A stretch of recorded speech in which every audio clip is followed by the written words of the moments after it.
Hello and welcome to another edition of Career Magic. My name is Nitin Kulkarni, and on this channel I talk about little things that can make a big difference in your life and in your careers. Many years ago, when I did my MBA at the University of Utah in the US, we had a professor called Joe Bentley. He was incredible and the whole class just adored him. There were many wonderful things I learned from Joe, but one thing that I want to talk about today, and something that has had a great impact on me, is the innocuous sounding I statement. Joe talked about using the I statement rather than you statements in times, that where you had a conflict, you had a difference of opinion, the stakes were high, or there was a tricky interpersonal situation with someone else. Joe talked about using this, and since then, as I have used this construct, and I have seen others who are very impactful, very effective, use it around me, I have realized the enormous power that this particular thing has. So let me just start by giving you an example, and this example is where, let's say that I frequently work late in the office and come back home late, and my spouse is quite ticked off about this, and this is fairly typical. So she might go ahead and say, one day in exasperation, you're always working late, work is more important to you than your family. She would be perfectly justified in saying so, but my reaction is likely to be defensive. I'm likely to tell her that no, this is ridiculous. How can you say I give more importance to work than family? I do this for all of us, and so on and so forth. It goes into a downward spiral. There's an argument and doesn't end well. Now the same thing constructed as an I statement might go like this. My spouse may say, I felt lonely when you did not come home to have dinner with me all week. Now this is highly unlikely to get a defensive response from me. In fact, the exact opposite is likely to happen. Now, what is it about this that is so great? So what I want to do is, I'm going to talk about 3 reasons why these I statements work so much better than you statements. So the big lesson that I learned from it in terms of why it works, I'm going to tell you 3 situations in which you can use this construct productively, and I'm going to tell you about 3 steps you can take to start constructing these I statements and start using them productively in your day-to-day life, both at work and at home. So 3 by 3 by 3. So the first order of business is to understand why this works. Now, the first thing that you will notice about the you statement and the I statement, about the I statement specifically, is that it is an expression of my feelings and emotions. And generally, no one can argue with that. It's how I feel. No one is going to question that. They may say, why do you feel like that? But they are not going to react defensively to it. Whereas in a you statement, as you can see in the example in front of you, it can be construed as assigning blame and being obnoxious. So that's the one difference, and that is why the I statement works a lot better. The second reason the I statement works a lot better is that because I'm talking about my emotions, talking about your observed behavior and its impact on me, there is less need for me to give advice or assign blame. Typically that doesn't happen, so it works a lot better. A you statement is about assigning blame and giving advice. The third reason that an I statement works a lot better is because it's a statement of my vulnerability.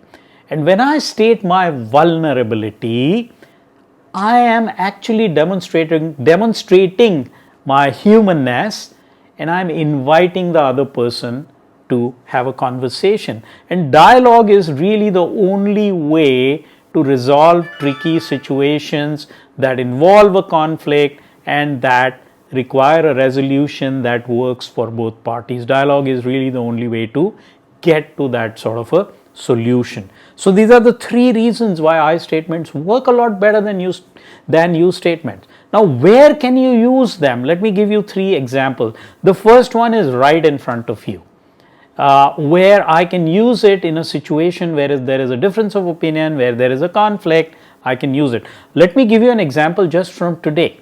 My son has gone to school in Denmark. He moved to Denmark last year, and until then he used to live with us. So as a 19-year-old, he moved to Denmark. He's a quiet, introverted, shy boy, and after he moved there, gradually we talked less and less. And as a family, we are quite close. We wanted him to share things with us, what's going on, talk to us periodically, tell us about his joys and so on, and his struggles, but he did none of that. And we sort of got disconnected, and it's been really frustrating for me and my wife to deal with that scenario, because we don't talk very often, we don't know what's going on with him and so on. He's here at the moment for a 1.5-month vacation. He's in Pune, and today we went out for lunch, and I used the I statement. I said, Siddharth, I really love you, and I feel I'm really close to you. We have had a lot of good times together. And currently I am very frustrated. I'm getting depressed because until you moved to Denmark, we were connected. We could see what you were doing. We shared information. We shared experiences. But now, since you moved to Denmark, we hardly talk, and you don't feel comfortable sharing pictures, information, etc. about yourself. I don't feel connected, and that really depresses me. So tell me, what can we do about it? And the reaction was that he said, well, let's work on it. I will start doing more of this connection business. Had I told him, Siddharth, you've moved to Denmark and you statement, you have completely forgotten about your family. We are no longer important to you. You are absorbed with your friends. You don't send us any information. You don't talk to us. This is just not done. When you go back, you better start doing this. The reaction and the implications and the outcome would be completely different. So a real example of where in this sort of a situation where you can use it. Now, another situation where you can use this is a situation where you can use it as a prefix to a statement where you want the other person to give you more information. Now, here are three examples right in front of you. So, I don't understand. Can you clarify this, please? So, the I statement, I don't understand, talks about my feeling, my situation, and then invites the other person to give more information. Instead of saying, you're not speaking very clearly, you're not giving me this information properly, makes them defensive. I don't understand, help me understand. The second one, I'm curious as to why you reacted like that. Help me understand. So this might be a situation where someone reacts in irritation or anger, and I might say, hey, that's not done. What are you doing? This is crazy. Makes them defensive. Instead, I could say, I am curious as to why you responded like that. Help me understand. Now I am inviting them to give me more information based on how I felt. I wonder if there was another way. So they're telling me something that happened to them, and I, instead of saying, no, you shouldn't have done that, giving them advice, I say, I wonder if there was another way to handle it. What do you think? And it causes more conversation to happen. So these are situations where we can prefix the I statement to a question when we are gathering more information, makes the other person less defensive and even eager to share more information. The third situation in which you can use the I statement is to give feedback. Now, giving feedback sometimes, feedback for improvement, developmental feedback at work particularly can be hard for some of us. And the way you can do it is by talking about what you observed, what impact it had on you, and then talking about what can be done to improve things or change things. And here is an example. I felt uncomfortable with how you responded to Amit's question in the meeting. Perhaps this person reacted angrily or snapped at the other person. So I'm saying I felt uncomfortable with how you responded.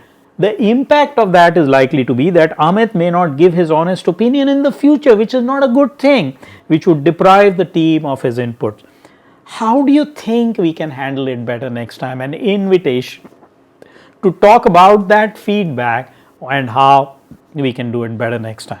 So these are the three situations in which you can use the I statements very powerfully. Now, the other thing that I would like to talk about is how do we start framing these? How do we get into that sort of a mindset where there are 3 steps again? Today, 3 is my favorite number. 3 steps. The first thing is start getting in touch with your feelings. This is a big part of emotional intelligence, the competency to recognize your feelings, particularly when they are strong feelings, they are negative feelings that arise in you. Recognize them. Start recognizing them and naming them.